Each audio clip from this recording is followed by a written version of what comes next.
Assam Congress has shortlisted potential candidates for the ensuing Lok Sabha polls in the state. Informing this, State Party President Bhupen Bora said that the list will be submitted to AICC President Mallikarjun Kharge at the Congress CEC meet on February 28.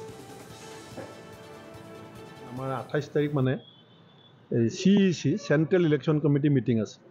এতিয়া আমি shortlist কৰিছো শৰ্টলিস্টৰ পাছত এতিয়া আমাৰ মালিকাৰ্জুন খাৰগে ডাঙৰীয়া নেতৃত্বত